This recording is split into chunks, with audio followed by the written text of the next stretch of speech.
Hello lovely people, welcome to the Geek Cupboard. I am Penge and it's Sunday night, which means more Sunday night story time here in the Geek Cupboard with Tally Ho. So go and make yourself a lovely cup of tea, get all comfy, get all cozy, and we shall begin. So a quick recap from last time, we met up with Figs and then we had to spend quite a bit of our own money on disguising him as Professor Clarence Q. Hickory, and we gave him a very fancy suit and he had a wig and a fake beard and everything. We then smuggled him into Aunt Primrose's estate where he attended the after-hunt dinner along with everybody else. So a lot of the main characters we've seen were at this dinner. Mopsie then announced that she was going to leave to do her own thing, which caused a little bit of outrage. Figs buckled under the pressure of having to act like a professor and so ran off and jumped out of a window. So then we had to pretend to be the professor to keep up the act. But then we were rumbled by the inspector who spotted us scraping our food onto the floor. So then we also ran away, we ditched the disguise, and then we had some food in the servants' quarters.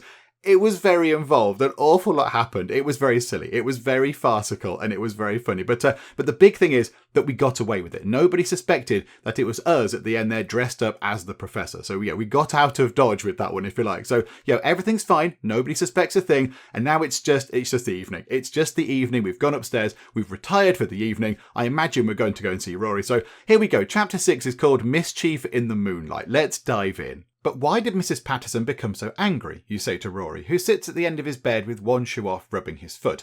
It has grown late, perhaps 10:30, and the house is quiet now. Quieter, at any rate, than Aunt Primrose was when you returned to Rory's room. She had just finished giving Rory a piece of her mind, and had just concluded with a final humph, and stormed out of the room past you, leaving Rory stunned. Who can say what lurks in the deepest recesses of an aunt's mind cupboard, Rory says, voice slightly quavering. But what was the argument about? Rory takes off his other shoe and then lies flat back on the bed.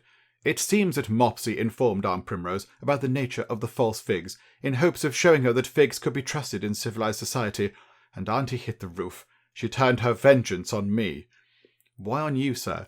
Because, like an ass, I shouldered much of the responsibility.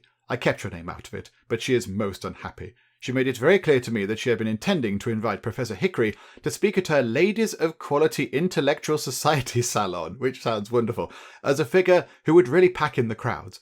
Then she said, hollered would be more accurate, that she was going to cut off my monthly allowance entirely as punishment for my part in the whole Professor Hickory episode. Oh no, sir. Oh dearie me, this has backfired quite fabulously. Then I said, what about you helping me with my gambling debt? Perhaps you could sell some art. You, of course, remember Surefire in the third race cupboard. I do indeed. And she replied that, far from helping with my gambling debt, that I was lucky she didn't bodily pitch me out of the window. It was about then that you entered stage left, just in time to see her exit stage right. What was it she said about frankincense as she left? Oh, that. It was probably just uttered in the heat of the moment. She said to me that you and frankincense deserve each other. I thought it was pretty bitter stuff. I think the frankincense said something to her about the possibility of serving a wholly vegetarian meal tomorrow, and Aunt Primrose was in no mood to hear it. Unfortunately, frankincense persisted long after anyone who knew Auntie well would have known to stop. I fear that frankincense, too, is not in Aunt Primrose's good graces any more. Rory heaves a long, soul-shattering sigh. What do you think of this whole wretched situation, cupboard? What is your response? Okay, right, so I am furious at Mopsie and say so. I suggest that I knew better all along. I act implacably neutral, the ideal servant. I am laughing at how ridiculous the Professor Hickory costume was. I mean, really, I think we would be quite angry at Mopsie, because Mopsie's given the game away. We went to a great deal of trouble to get all that kind of stuff sorted. And it was all a little bit, it was a little bit sort of dangerous for us to try and become the professor and pretend and all that kind of stuff. So yeah, I would be I think we're a little bit cross. A little bit cross at Mopsie for giving the whole game away and dropping everybody in trouble. So yeah, I think we'll go for that. I am furious at Mopsie. I think it's not right. I think Mopsie has been dreadful toward you, sir, you say. You were doing her a favour, and it's hardly fair that you should suffer for it. There is, as you know, a complex history between us, Rory says. We have long been accustomed to taking blame meant for the other. But her disregard of your affairs in this case seems beyond the pale. She has been most provoking, and ought to be ashamed. You are too angry, cupboard, Rory says. She is still young, and you must not hold her to your high standards of behaviour. But, sir, it is at this moment that Mopsie strolls in without knocking. She looks at you suspiciously. Are you making fun of me? I always know when people are talking about me rudely. They almost always are. Rory stretches out on the bed, resting his head on both hands. We were discussing the affairs of the evening. Did Auntie give you a dressing down just now? Pretty thoroughly, Mopsie says. You? Indeed, and my allowance is cut off until further notice. That's a shame. She plops into a chair. Luckily, I have a plan to fix that, and Cupboard is instrumental to it. Oh, good. Okay. Another scheme, you say. I narrow my eyes 1/60th of an inch. I begin to shake my head preemptively. Okay. I like the idea that we're not going to say anything. We're not going to move. We're just going to very, very slightly narrow our eyes 1/60th of an inch. I like that. I can see your mixture of fascination and wonder from here, says Mopsie rapturously, and your excitement is well founded. Let's hear it, Rory says. I like the sound of a plan that will get me my allowance back. Mopsie smiles a small, superior smile, and she begins to explain her plan. It seemed that Aunt Primrose had been hoping to invite Professor Hickory to address her high-minded intellectual society. Well, his not actually being Professor Hickory put a damper on that. She has decided to break the news to the other members tonight over a game of high-stakes baccarat hosted by Mrs. Mudwasp. Mrs. Mudwasp is a wonderful name. So hosted by Mrs. Mudwasp, who lives just nearby. She is most unhappy at having to do it, and to cheer herself up, she has determined that, at the very least, she intends to win a great sum of money at baccarat. Winning money will make her happy. Yes, Mopsie, says Rory, frowning, but what you fail to perceive is that if she wins, that hardly seems to solve our problem. She'll still be furious at us, and, of course, she might lose. I'm coming to that. Cupboard, are you familiar with the well-known sneak thief, Light-Fingered Lou? Okay. Now, this person has cropped up a few times, and I think, really, that's why Inspector Ambrose, is it? I think that's why he's lurking around. So, yes, we have heard of Light-Fingered Lou. So, not really, I wouldn't say familiar, or as a regular reader of several different news periodicals, I dare say that I am well informed. I mean, yeah, I think we do know that there's somebody around the place. And I mean, I don't think it's too much of a stretch to say they're probably here. They're probably one of the characters we've met so far. I don't know who. But yeah, okay, we'll say yes. Good, says Mopsie. Then you probably already know what I have planned and already foresee the sheer genius of it. You know then how feared and notorious Light-Fingered Lou is, a master criminal of great renown and daring. Mopsie points out of the window. That is the estate of Mr. and Mrs. Ivor Mudwasp, where Auntie will be gambling tonight in the wee hours. My plan is simple. You, Cupboard, will rob the game of baccarat, pretending to be Light-Fingered Lou by wearing a black mask. Oh, my goodness me. They will be terrified. You will scoop all of the money into a canvas bag and then abscond with it. Did you say rob the game of baccarat? Me? Then, Mopsie says, ignoring you, you will sneak back into Ritornello, give the bag of money to Rory, who will claim to have nearly captured Light-Fingered Lou, and retrieve the loot. You, Cupboard, will remove the mask at some point, and nobody will be the wiser. Aunt Primrose will be so proud of you, Rory, that she will forgive everything. It's very clever, says Rory, and it's difficult to imagine how anything could go wrong with it. That's probably the best line of the thing so far. That's perfect. It's foolproof, Mopsie says. So what do you say, Cupboard? Are you willing to engage in this very minor affair to help Rory? If you don't do it, Rory is already determined to disguise himself and commit the fake robbery himself. So really, you owe it to Rory to help out. Let me think, you say, weighing the options. I mean, I think it's going to happen, isn't it? I think it's obviously going to happen. Whatever we do, we're going to get involved in this. So I can say, of course, count me in. I say nothing. Distracted by a flashing light outside the window. Is that Morse code? I'm afraid that I must decline. In fact, I think I'll just step outside and get a bit of air and then turn in. Okay. Flashing light. That's interesting. What's the flashing light about? Let's have a look at that. What's going on there? You look out of the window as Mopsie chatters away.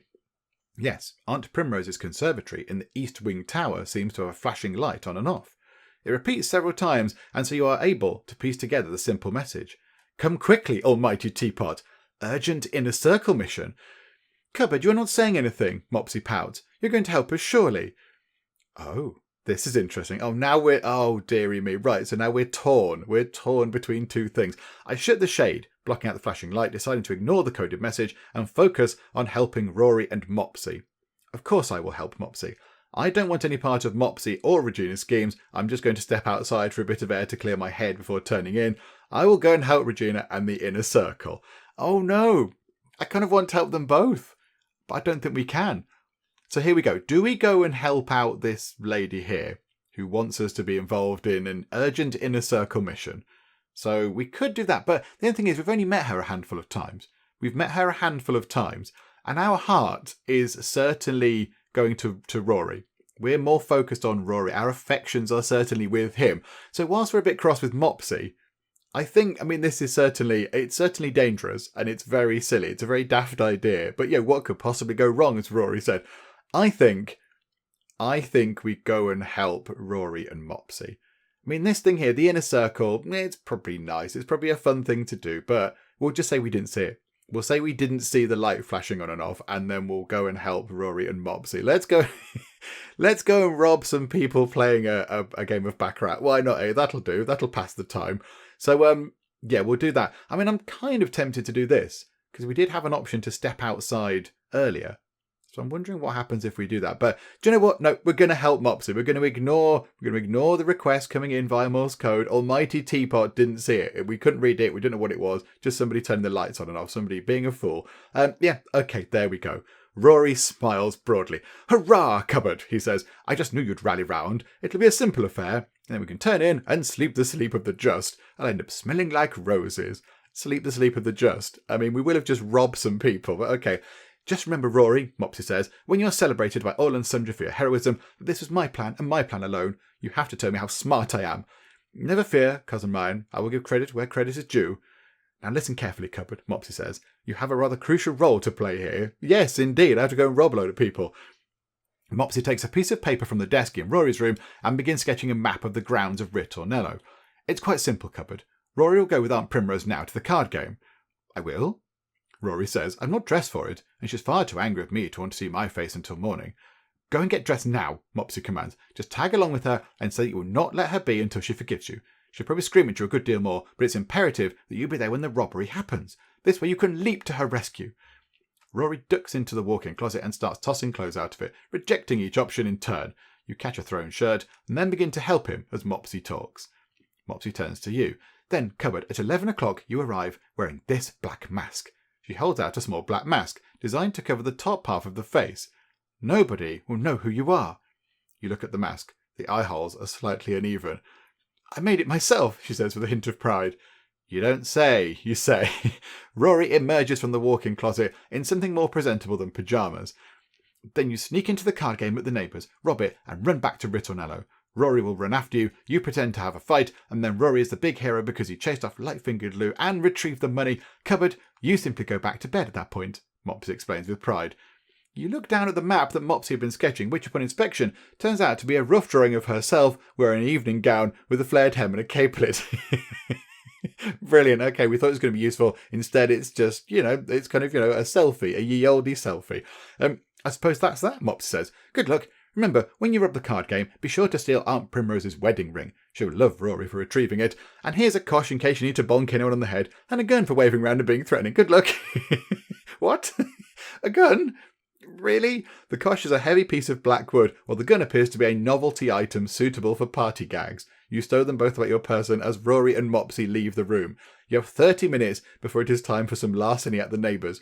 How do you spend that time? This is brilliant. This is completely ludicrous. I turn off all the lights and practice skulking around the room. I practice aiming with the gun. I practice hitting things with the kosh and snarling menacingly. I sit down and read Archibald MacLeish's latest volume of poetry, Newfound Land.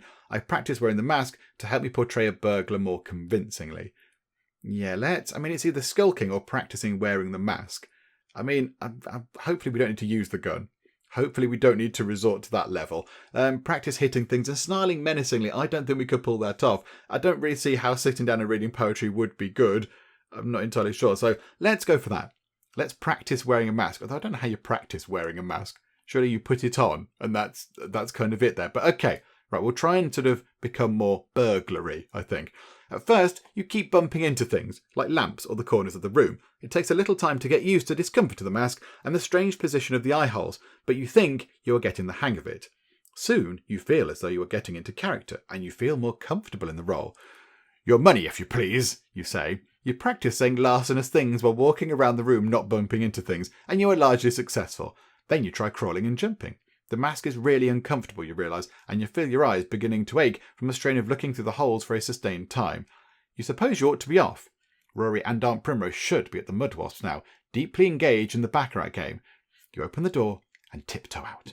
You quietly skulk across the hall. Ooh, skulk, that's a good word. You quietly skulk across the hall, where snores and deep breathing, audible through the bedroom doors, clearly indicate that most of the guests are sound asleep. Creeping down the main staircase to the first floor ever so slowly, you are faced with a significant challenge. The Squeaky Steps. You recall that there are 3 steps that have a pronounced squeak in them. You and Rory have likened them to the mating call of a seal singing falsetto, and you stand by that analogy. While one gets used to the squeaks by day, by night one runs the risk of stirring the guests. Most notably, you do not wish to awaken Inspector Ambrose, who might emerge and start asking awkward questions. How should you deal with the Squeaky Steps? Okay, I remember which ones they are, so we step over them. I don't remember which steps are squeaky, so I'll have to step as lightly as a feather. I suppose I'll have to slide down the banister. I mean, I'd like to think we'd remember. That seems like the sort of thing that Cupboard here would recall. He would know which steps are a little bit squeaky, so we'll go for that one. I suspect, I mean, sliding down the banister sounds like a lot of fun, but let's try and just step carefully over them. Okay, you have a little mnemonic device that you use to remember which steps are the squeaky ones. The mnemonic is tennis. The 8th, 9th, 19th is squeaky. Okay, simplicity itself. You stretch and step over the 8th and 9th steps, and over the 19th step, and all is well. Oh, phew. The snoring is uninterrupted upstairs, and you proceed without stirring any notice at all. Mopsie, already downstairs, observes you as you descend. All right, you say, ensuring you have your mask, caution gun. I'm ready. I'll be back before long, Mopsie. The front door has a large sign written on it, written by Carlington, the butler. It states that, due to rumours of sneak thievery in the area, nobody is permitted to walk the grounds after 10 o'clock in the evening without the express written permission of Mrs. Patterson. You reach for the front door key, hang on the big green hook in the hall, and Mopsie reaches for it at the same time. I'm going out too, she says. I'll be out for just half an hour. Give me the key and I'll be back in time to let you in. Oh no, she's not going to be there, is she? We're going to be stuck outside. Oh dear. Why are you going out? I just want some air. I'll be sneaky. But won't having both of us go out increase the chances that somebody will be alerted, you say? I'm about to do a heist. Isn't it better to have you here waiting to let me back into the house? Don't bully me, Cupboard. I'm a grown woman. I can go outside if I want. Her voice begins to get quite shrill and ascends several octaves. She reaches again for the key, getting on her tiptoes. Okay, right. Is she going to start screeching and then wake everyone up and ruin the whole thing before we've even left the building? All right, Mopsie, I whisper. Go ahead and take the key. Just make sure to come back straight away so you can let me in. Absolutely not. You may not go out. I suppose it's fine if you can go out, but I must take the key with me. That seems better. That seems the better option, because she might not be back. So yeah, we might get stuck outside with a big bag of money and like a suspicious mask and a toy gun and a kosh. So yeah, we'll have the key, please. Absolutely. I don't see why you get to take the key and I don't. Oh no, I don't see why you get to take the key and I don't, she says. I live here more than you do. I will be right back and I'll let you in. I'm sorry, but I must insist. What if we both go out, but I take the key, suggests Mopsie, assuming a very reasonable tone of voice. How about that as a compromise? No, that is the opposite of what I'm saying. That's not a compromise at all. Come, Mopsie, if we're going out, if we're going to set out, let's get going. Oh, fine, she says at last. If that is how it has to be. She pouts a bit. You know I'm right, Mopsie. I am taking the key with me. I have to be able to get back quietly. I know, she says. Have it your way. I'll just sneak in a window or something. So uncivilized. Thank you for being so reasonable. I mean, you have just hatched a plan that I can go and do a heist. And I didn't, I was going to say I didn't get a say in it. I did get a say in it. But, it's a bit of a crazy plan. So we'll have the key, thank you. Mopsie looks outside for a few moments and then screws up her face in thought. I just remembered something important. Do you have any money? Why do you need money? I just do. Where exactly are you going in the middle of the night such that you need money? I don't want to tell you. It would incriminate you. Suffice to say that you will thank me later on bended knee for what I'm about to do. Are you doing mischief, you asked. You won't worm it out of me so easily. I'll tell you about it later, she says. Give me some money. As very much you can spare. It's for your benefit. Trust me. Okay. Right, hang on. So I don't want to give you any money. I don't have any money to give you. A bit, a handful, reasonable, good deal, very generous. Okay. Right, so I'm going to pop back up to the stats thing just to see how much money we've got because it does tell us. I will try and not look at the stats because, I think if you look at the stats, you might be able to pick options that, might be sort of, might result in a more suitable conclusion looking at our skill. So I don't want to kind of sway things by looking at the stats. But yes, let's go and see how much money we've got because it does tell us over here. Okay, the stats inform me that we have 26 readies remaining. So how about we give her a good deal of money? So we give her 10 of our 26 readies. I mean, that's quite a lot of money. I imagine that's quite a big chunk of cash. So there you go, have 10 of our money. Thank you, cupboard. I think this should be barely sufficient, she sniffs. Sufficient for what? It's my little secret. You'll see. Okay, fine. Good luck, cupboard, Mopsie says, as she steps out of the house with you. You close the front door firmly. I know you can do it. Thank you, Mopsie. She impulsively gives you a big hug. You're my kind of hero. Did you know that? Good night, Mopsie. Have a nice time on your outing. I'll be back before long. She nods to you, and with a bright smile, she dances off into the night. Oh, she does sound very happy. Okay. Hang on. We have an interlude for dramatic irony. Interlude, everybody. This moment gives us the opportunity to explore a literary concept known as dramatic irony.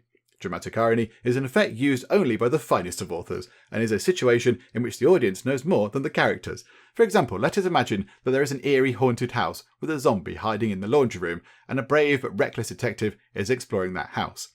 If the detective suddenly says, I think I'll go and explore that laundry room, we in the audience might shout, no, don't do it. That is because we know more than the character, and we would have a delicious thrill of enjoyment at our combination of knowledge and utter powerlessness when the inevitable happens.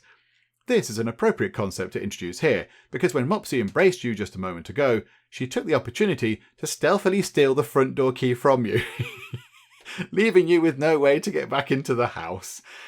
Oh dear. Right, we just got done. We just got done over there. This explains her sweet smile. Of course, you do not know this yet. As far as you are concerned, the key is quite securely in your possession.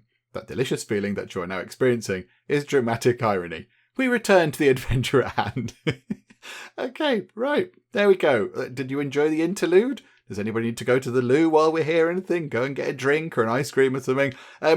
Okay, right. So we don't have the key, although we think we do have the key. So we're going to act like we have the key, and we're going to turn up at the front of the house and not have the key, and it's all going to be very daft. Okay, fine. You step out into the night, mentally steeling yourself for what is to come. The evening is lit by a large full moon, but luckily it is cloudy, and there are a good deal of shadows to flit between, as you make your way to the Mud Wasps, which is an excellent name. At last, you arrive at the outrageously ornate wrought iron gate that separates Ritornello from the Mud Wasp's estate. The gate is about 15 feet high and topped with what appear to be razor-sharp daggers. A massive and complex-looking lock sits in the middle of the gate. A sign hanging on the fence announces that this gate is protected by Mud Wasp Security. That's right, that's where you've heard the name before. Mud Wasp Security, specialising in secure gates since 1315. The preliminaries are over. Now the true trespassing begins. What spectacular plan do you have for getting over this indomitable obstacle and entering the Mud Wasp property?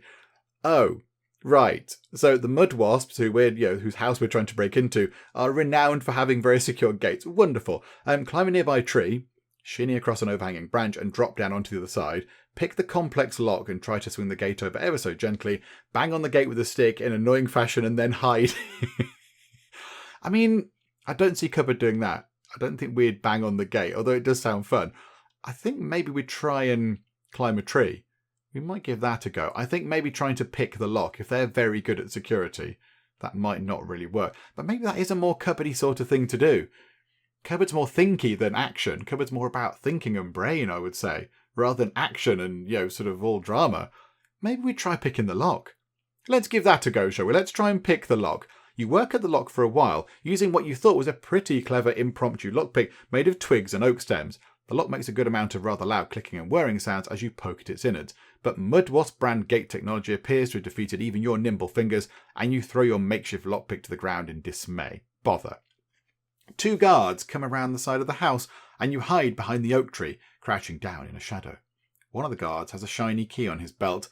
What's going on? One of the guards says. The master said he heard me by the gate. What was it? That light-fingered Lou thief?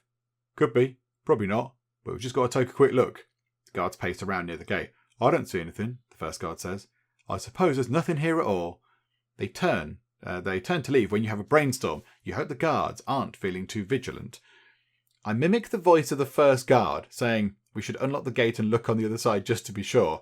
I reach through the bars of the gate and take the keys off the guard's belt. I threaten them with a pistol through the bars and demand they open the gate. Let's not do that. Could we reach through the bars of the gate and take the keys off the guard's belt? Could we give that a go? Or do we want to mimic the voice of the first guard so they come onto this side of the gate? I think that's a bit risky though, isn't it? That puts them nearer to us. At the moment, there's a gate between us and them. Let's try and reach through the bars of the gate. Why not? You reach your arm through the bars. The guard of the keys is just a little too far away. You strain and hyperextend your arm, your fingertips just brushing the key. It is maddening. Every time you nearly have it, he turns slightly, and the key moves out of your reach. You reach and reach, your shoulder straining and popping until something shifts in your shoulder, and you fall back on the ground, groaning in sudden agony. Oh no, we've dislocated our shoulder. What the devil? Cries the first guard. There's someone in a black mask over on the Patson estate. It must be Light-Fingered Lou, the second guard says. If we catch him, we'll get a huge reward. Quick! Oh, hang on. Somebody thinks that... Oh, somebody's seen us over on our normal estate, on Aunt Primrose's estate. Are they going to run? Oh, I don't know. It must be Light-Fingered Lou, the second guard says. If we catch him, we'll get a huge reward. Quick! You roll onto your back, and you feel your shoulder click back into place, although you are in no less pain. The guards unlock the gate and heave it open with a shuddering creak and stand over you. Not so tough now, are you? The first guard says, reaching for your mask. He pulls it part way off when you lurch to your feet and run forwards. They didn't expect that in the least, and you slam the gate shut to delay them as you run into the Mudwasp's house. It wasn't elegant, but it worked. Unfortunately, you think they see your face, at least for a moment, but nothing to be done now. Oh, dear me, this has all gone quite horribly wrong. Maybe we should just climb a tree. You pull open the side door of the house and head quietly down a long, plain corridor. You are obviously in the servants' quarters. It is dark, quiet, and rather cold here. You hear the sounds of sleeping workers, and you tread quietly to avoid disturbing anyone.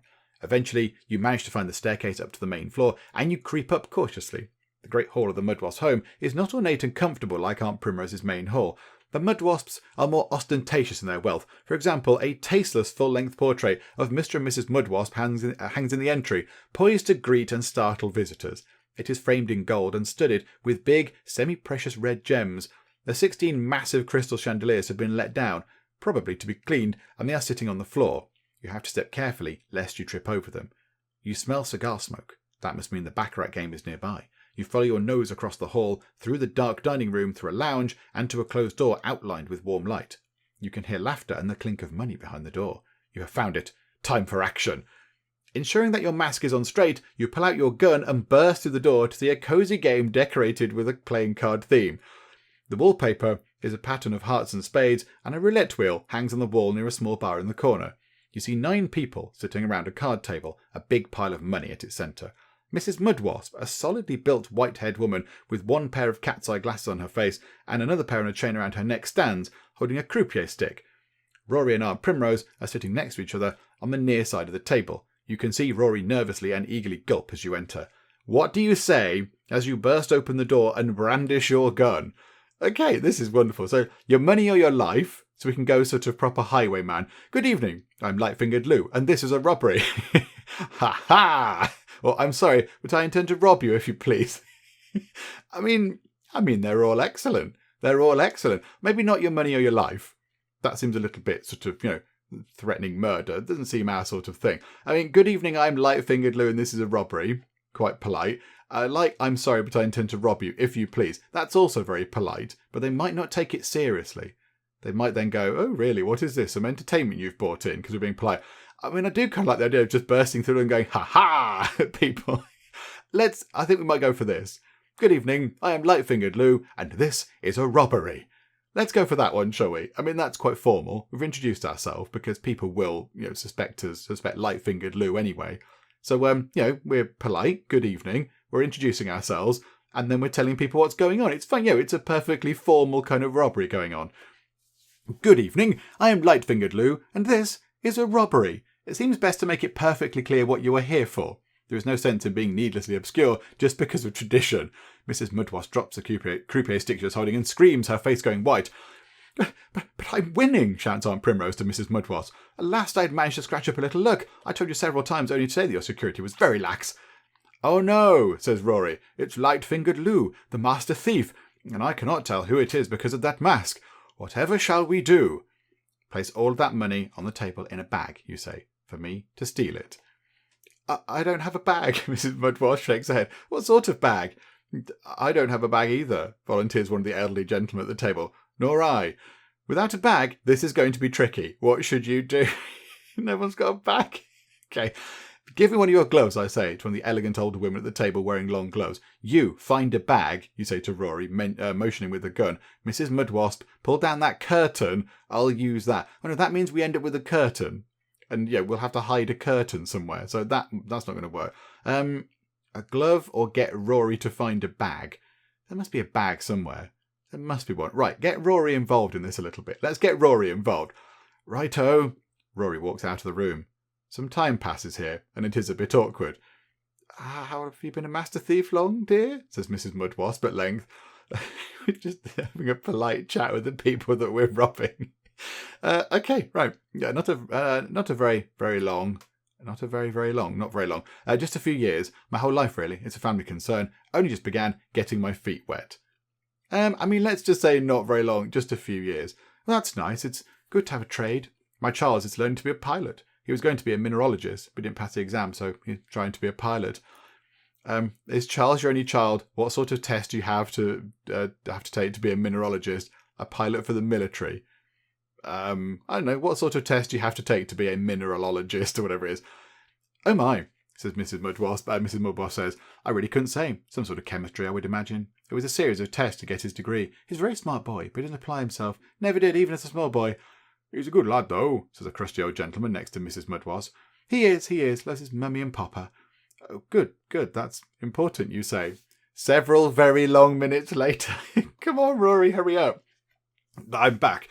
Sorry, Rory says, biting his lip. All I could find is this shower cap. Why were you looking in the bathroom? Aunt Primrose says. Literally any other room would have been better. I got lost on the upper floor, and it was taking too long, so I thought a shower cap is like a bag. I'm very concerned about you, Aunt Primrose says to Rory. I was not happy with you before, and this is the final straw. It's fine, you say. Just put some money in there. Now, before I go, I had just one more order of business. Your wedding ring, you say to Aunt Primrose. She looks at you agog, her face turning a rich fuchsia. Absolutely not, she says. Come now, Aunt Primrose, says Rory. It's not worth endangering your life over. Look at Light-fingered Lou, a dangerous and desperate villain if ever I've seen one. You brandish the gun. It's all I have left of Herbert, she says, and you see a tear in her eye. You don't think you ever seen Aunt Primrose cry before. It's my most valuable possession. I haven't taken it off in 42 years. Okay, right. What can we do? Oh, do we upset Aunt Primrose? If she finds out this is us, though. If she finds out this is us, then it's all over. Then give me something else equally valuable that has less sentimental attachment, like your gloves. Please don't cry. I'm sorry, I didn't mean it. You can keep your ring. The ring, if you please. Do we just do that? Do we really just play the part? If we're going to do this, we might as well do it properly. Cupboard is going to get a little bit mean here. And then maybe, if Rory does get it back, then he will be the superhero. He'll be really popular in Aunt Primrose's eyes. So the ring, if you please. It's rather stuck on, she says, tugging at it. I don't know that it does come off. Let me try, you say. She's right, it doesn't budge. Oh, let's just agree as I would have stolen it if I'd have been able to. You brute, says Aunt Primrose. All right, I will agree to that. In order to add to my notoriety, you explain. Everyone nods. Now the matter is taken care of. What do you do as you depart? Okay, I brag about how easy it was to rob them. I wink at Rory, or I apologise to everybody. I kind of feel like we should apologise. I kind of feel like we should go, okay, bye-bye, sorry, bye. I think that's probably more cupboardy. I think winking at Rory, that could endanger everything. So that would be a foolish thing to do. Bragging, I don't think is a cupboardy thing to do. So yeah, we'll just apologise as we run away. You have a lovely house, you say to Mrs. Mudwasp. Sorry about all this. Oh, think nothing of it, Mrs. Mudwasp says. Aunt Primrose offers an assortment of colourful oaths directed at you and your ancestors. Don't worry, Aunt Primrose, Rory says with verve. I'll chase down Light-fingered Lou and get the loot back. You take that as your cue to run away, and you jog out of the door, very much conscious that holding a shower cap is not the mark of a seasoned professional thief. You run across the hall with Rory in pursuit as the card players cheer him on. You run down the stairs, intending to head down to the servants' quarters where you made your entrance, when a shadowy figure steps out from an alcove and wrenches the shower cap of loot out of your hands.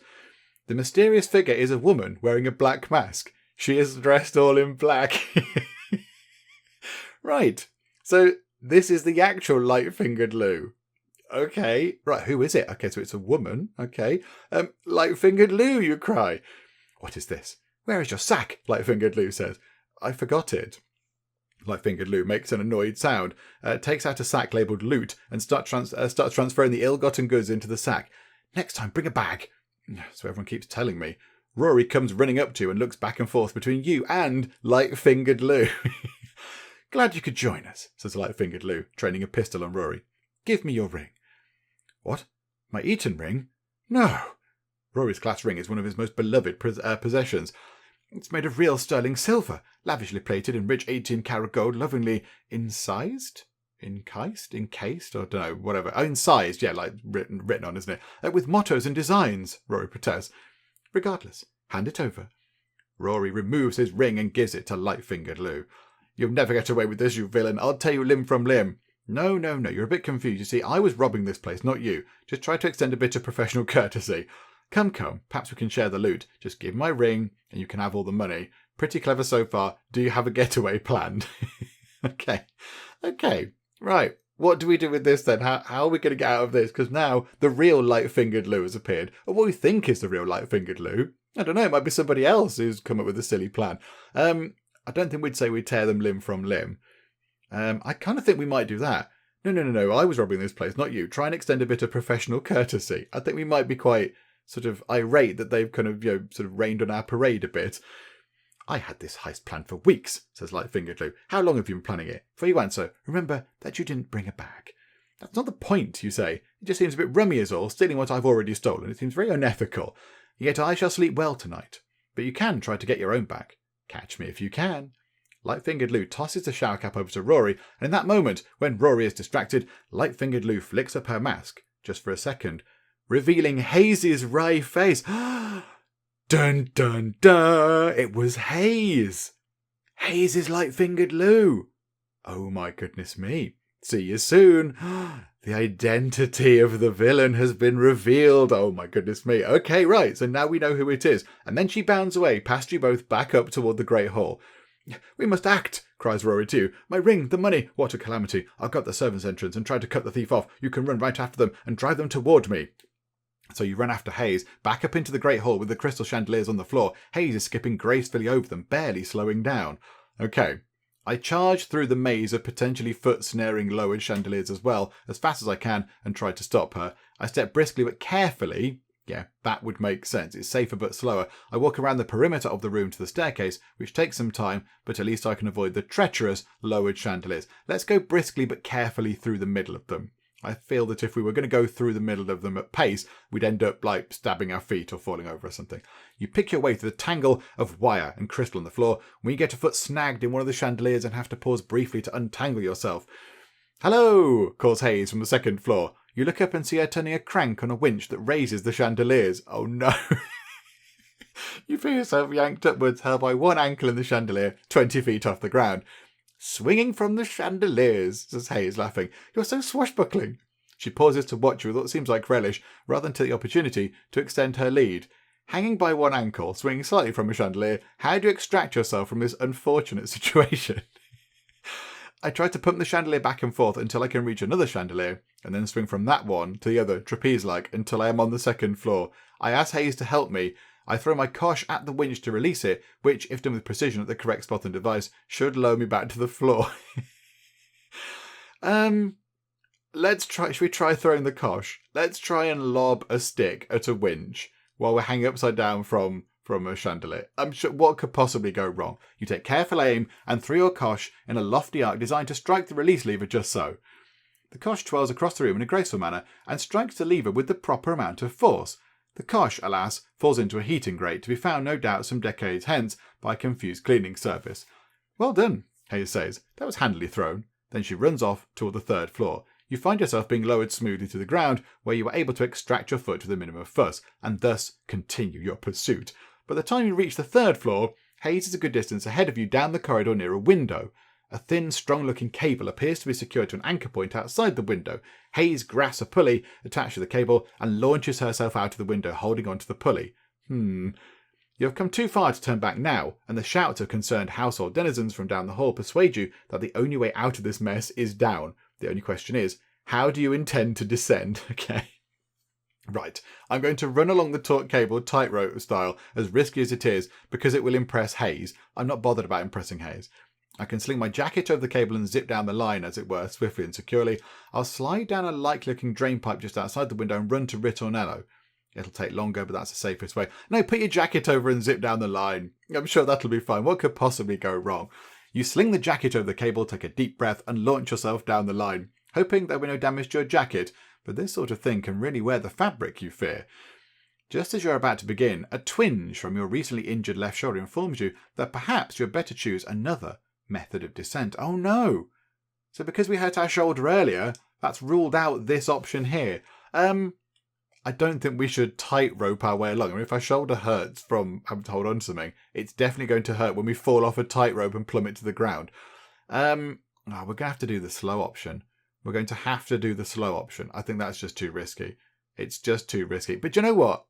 I mean, is it is it worth it just for the ludicrousness of the entire situation? I mean, we're being chased through a house. We pretend to be a criminal. We're chasing the criminal that we're pretending to be.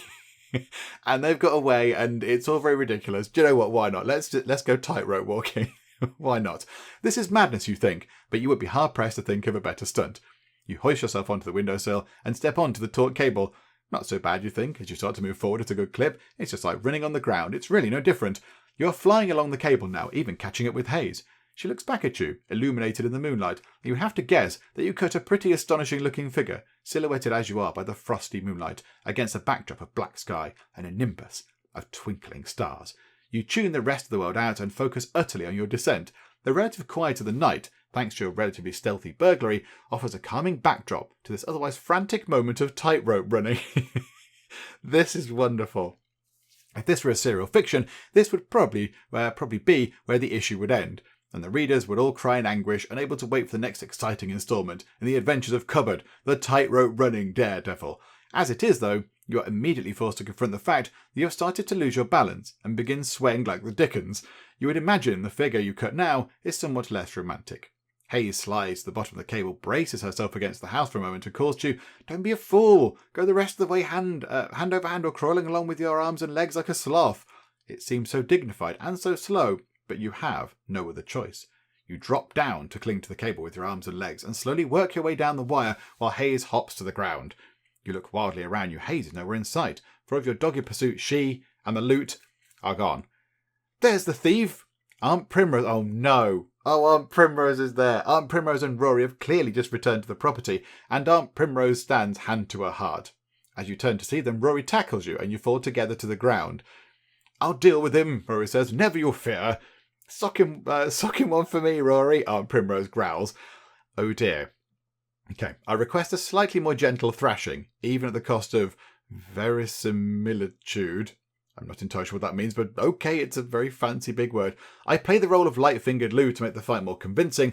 As Rory tackles me and we roll around, tussling on the ground, the situation becomes strangely romantic. Yes, that one. Absolutely that one. Rory tackles you and pulls you to the ground, your head bouncing off a stone in the ground. "What have you done with Cupboard?" Rory hisses at you, elbowing you in the solar plexus before you can respond. "It's me, sir," you try to gasp, but Rory is savage in his anger. He rolls on top of you, throttling you. "Give that light-fingered Lou what's for," shouts Aunt Primrose, punching the air in front of her. "Right cross, uppercut, work the body." I love... What? What?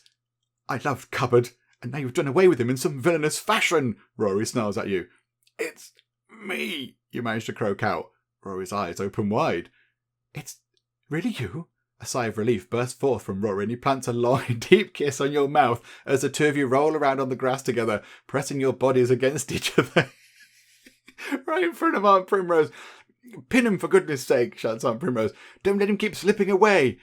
"I don't have the loot," you say. "Light-fingered Lou got away." "I don't care in the slightest," Rory says, and kisses you again. Oh my goodness me. Wow, what a moment to realise that our love was not unrequited, my goodness. "Okay, sir," you say, "we may want to make some sort of performance of fighting, and then I'll slip away and get into the house, so that Mrs. Patterson is satisfied." "Oh, right, yes." Oh my goodness me, you both stand, and Rory punches the air near your head. "Oh, I'm hit," you say, and fall backward into a patch of pachysandra near the house. I assume it's like a type of flower or something. "There you go," says Aunt Primrose. "That was pathetic. Took far too long. That was hardly Marquis of Queensberry fighting. Bit too much rough and tumble. You could have done far better." I don't know where you learned to brawl. I would have thought with the company that is rumoured you keep, you'd have pulled out a pair of brass knuckles. But be that as it may, I assume you've recovered the stolen loot? No, Rory says. But I'm disappointed. Aunt Primrose shakes her head. I suppose you made an effort to defend my honour. That counts for something in this world. All right, Rory. I forgive you for your part in the ridiculous figs business of earlier tonight. Can you forgive Mopsie too? Rory says. Don't push your luck. You should be ashamed of your inability to throw a proper punch. You should punch from the shoulder. You're punching from what looked like your left ankle. Oh, I'm ashamed of myself, Rory says, and even from the cover of the Pachysandra, you can hear the powerful emotion in Rory's voice. Wow. Okay. Let's return to Mrs. Mudwasp and tell her the bad news about the money and how that dreadful light-fingered Lou managed to elude us. Aunt Primrose sighs as she and Rory walk back across the lawn.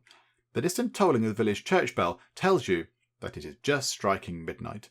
You remove your mask and think you only need to slip unnoticed into the house and get up to your room and you will be able to rest. As far as anyone will know, you have been asleep this whole time and you can look as surprised as anyone when Aunt Primrose relates the events of the evening over breakfast. The moon is so bright and the trees dance and rustle in the chill autumn wind. You exhale slowly. And then I let myself in with the house key, which I surely have in my pocket, or my thoughts turn to haze. No, we don't care about haze. It's all about Rory, as we've just evidently witnessed. Here we go. Let's go and use the house key, which is obviously in our pocket. Yes, let's go and do that. You skulk over to the front door and prepare to enter silently. Oh my goodness me. Is someone there? You turn to see Inspector Ambrose above you looking out the window. Who's making all that noise outside? I don't mean to say that one is not allowed to make noise outside. I merely wish to see who is skulking about. Oh, we haven't got a key. We can't get in. Identify yourself at once. Inspector Ambrose is now leaning halfway out of the upstairs window. You step closer to the house, out of his sight. I cannot be deceived by quiet lurking. Crikey, you've got to get upstairs at once and into bed. Luckily, you have the door key. What a ridiculous end of this particular adventure if you didn't have the key. You even chuckle a little to think of the notion. Why, with the key, you will be able to sprint upstairs and be under the covers in a matter of moments. Whereas, without the key, you will be forced to engage in any number of absurd machinations to avoid arrest and public humiliation. This is brilliant. It's become very self-aware. You reach for the key and pat yourself down thoroughly. You know you have the key. You cannot possibly have lost it, but indeed, you do not seem to have it. Your whole body seems cold all of a sudden. Oh, goodness, where could the key be? But how does one get into a house without the key in a quiet and swift manner? I run to the side of the house and try to find an open window on the first floor, climb the thick ivy on the house up to my room. It'd be simplest to wait until Inspector Ambrose comes out of the front door and then slip in behind him, but he might hear something even in the best of cases. He is super observant, is Professor Ambrose. He's very observant. He's always watching and listening and stuff. So I think that might end badly. Let's try that one. Go to the side of the house and try to find an open window. Let's see if there are any open windows. Although, hang on. If we go and look for an open window, it might be someone's bedroom. And then we'll climb into a bedroom and then we might wake them up. Maybe the thick ivy on the side of the house might be a thing. Although we have to now shoulder in. I wonder if we'll be able to do that. Okay. After the events of the evening, climbing up some ivy seems like child's play. You grasp the thick ivy and pull on it in a testing fashion. It seems quite sturdy. Aunt Primrose's gardeners have nourished the plants well, and you will reap the benefit. You hoist yourself up and begin to climb. It is quite easy, and you are just trying to remember which window is yours when the shutters of a nearby window fly open, revealing Inspector Ambrose, slightly above you, looking down at you. Oh dear, this is a problem. Good morning, says Inspector Ambrose. I say good morning, as it is slightly later than midnight. One likes to be accurate in such things. I have difficulty sleeping when I am working on a case. I think it is fair to tell you that I cannot quite see who you are, as the moonlight is blocked by the house itself. I can discern that you are a person attempting to scale the wall of the house.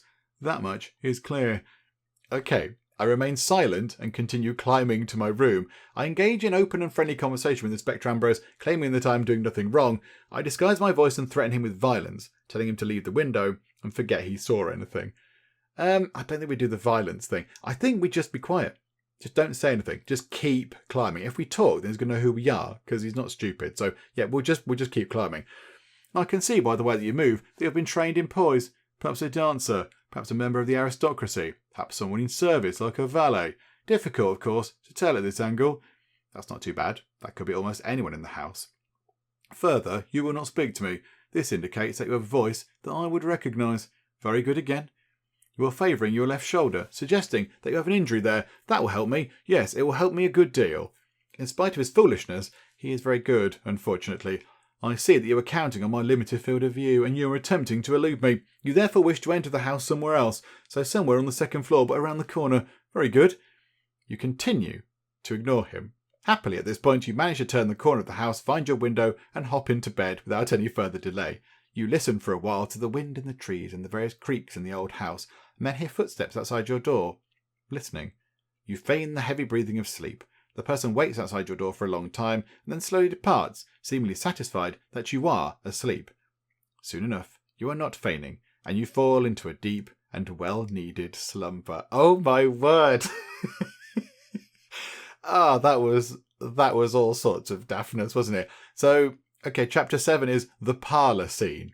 Okay, now I think there are 8 chapters, and I think chapter 9 is like a sort of epilogue or whatever. Yeah, it's not a full chapter, I don't think. So I'll have to check on that. But yeah, I think we might be on next time the penultimate part, the penultimate sort of full chapter, I think. But yes, the parlour scene. Oh my goodness me! So now we know who the sneak thief is. It's Hayes. Oh my goodness me! Wow, I wasn't expecting that. I thought it was going to be possibly Valentine, but okay, there we go. So now we know who it is. She got away with all of the loot, which is somewhat unfortunate because we wanted that. But I think we sort of got away with it with Aunt Primrose. It wasn't perfect, but yeah, we got away with it. So she's forgiven Rory, so she might give Rory his allowance back. And more importantly, we got to see Rory's true feelings about us.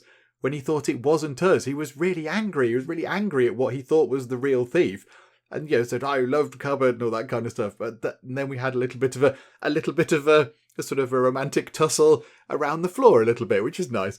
Oh my goodness me!